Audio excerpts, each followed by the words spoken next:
As an Indian who would have watched magic shows as a kid, I bet you would remember that one magician who would make a rope stand erect like a bamboo stick, and in another second the straight pole will droop down to a rope again.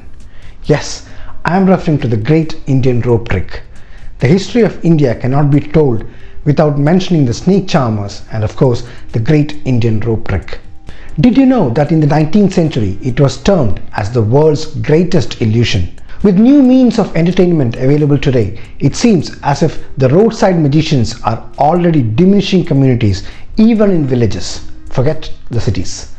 With the arrival of magicians like David Blaine, Dynamo and Chris Angel, we are slowly forgetting our most popular native illusion, the great Indian rope trick. So let's go back and see its fascinating history and see whether this trick really is the greatest illusion in the world. Hi, I'm Anand and you're watching Pale Blue Thoughts, the channel which debunks pseudoscience and promotes scientific temper.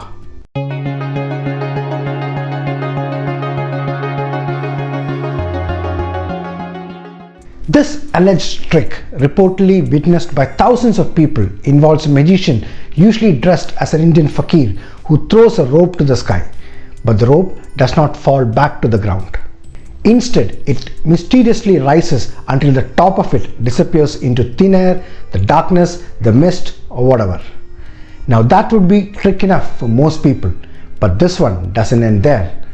A young boy climbs the unsupported rope which miraculously supports him until he disappears into thin air, the mist, the darkness, whatever.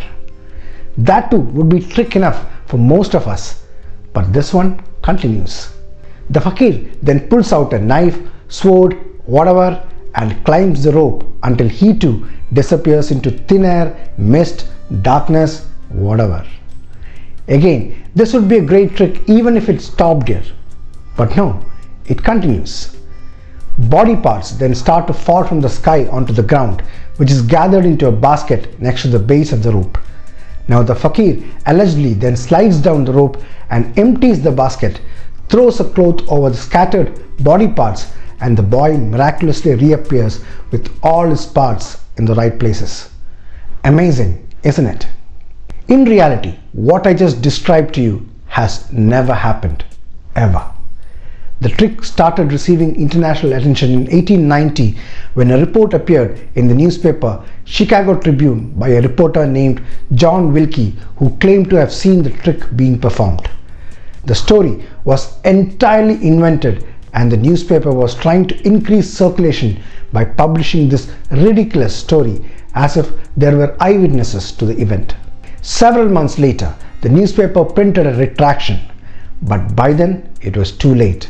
The trick had gained a life of its own. The gullible audience, many of whom believed in miracles and other weird things, wouldn't find this story that hard to accept. This, coupled with the fact that India has always been known as a land of paranormal, supernatural and mysticism.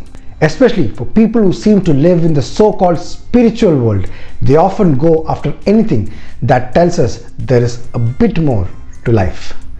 They all have an interest in something that gives them some sense of spirituality. Every second traveler that you may meet in India is on a quest for spirituality. So it was easy for the Westerners to believe in this kind of a fairy tale. It was easy pickings for them. There are many people who have claimed to have seen this trick. For example, Adi Shankara in Mandukya Upanishad, the Moroccan scholar and traveler Ibn Battuta and the Mughal Emperor Jahangir have all written about this. In 1911, the British magician Charles Bertram reported how he had visited India and communicated with over 100 magicians in search of the trick. According to Bertram, none of them laid any claim to being able to perform it, and when they were questioned about the subject, disclaimed any idea of ever having seen and in many cases having heard of it. He offered a reward of £500, but no magician took the challenge of demonstrating the trick. In 1917, Lieutenant Frederick William Holmes stated that he had observed the trick being performed by an old man and a young boy. Holmes presented a photograph he had taken of the trick at a meeting with the members of the Magic Circle, a British organization dedicated to promoting and advancing the art of magic. It was examined by Robert Elliott, a famous surgeon and magician, who stated that it was not a demonstration of the Indian rope trick but an example of a balancing act on a bamboo pole. Elliott noted that the tapering of the pole is an absolutely clear feature and definitely shows that it was not a rope. Holmes later admitted this, but his photograph was reproduced by the press in several magazines and newspapers as proof of the trick having been successfully demonstrated. Although discredited, the photograph is considered to be the first ever taken of the trick. In 1919, in an article in Nature, G. Huddleston claimed to have spent more than 30 years in India and knew of many of the best conjurers in the country, but not one of them could demonstrate the trick. In fact, there were many other Britishers who were stationed in India during those times who have reported that they could not find even one person who could demonstrate the Indian rope trick.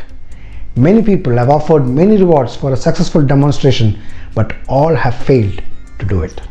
In 1941, Joseph Dunninger, a magician, in an article in the magazine Life, demonstrated with pictures how the Indian rope trick can be faked. In 1996, Nature published Unraveling the Indian Rope Trick by Richard Wiseman and Peter Lamont.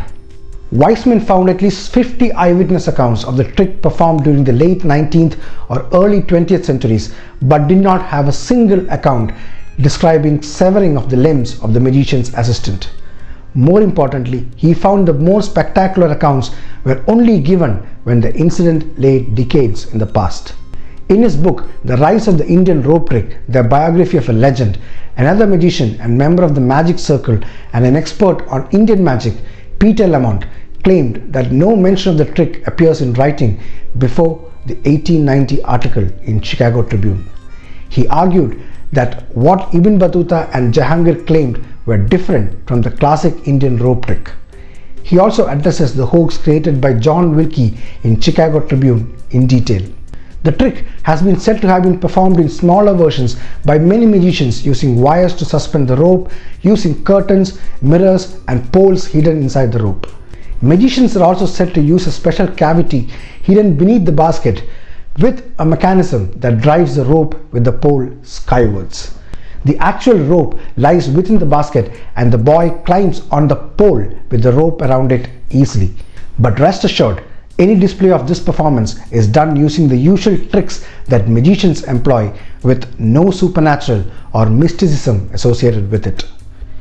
To cut the long story short, it is pretty evident from the evidences that the great Indian rope trick, in the form that got circulated worldwide, was just a hoax, and no one has either seen or performed it in its actual form as described by the public.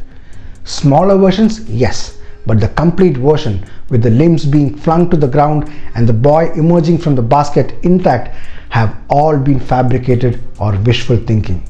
And even though it is indeed a hoax, it is interesting as to how fiction can become history to few people. That is why I often say anecdotes are not evidences. Everyone makes assumptions and anyone can be fooled. So that is the story of the great Indian rope hoax. I hope you enjoyed this episode. If you did, please do let me know in the comments. And don't forget to hit the like and subscribe button if you like watching similar content. It's time for me to vanish into thin air, mist, darkness, or whatever. And I shall be back with yet another episode next weekend. Until then, it's bye-bye from Pale Blue Thoughts.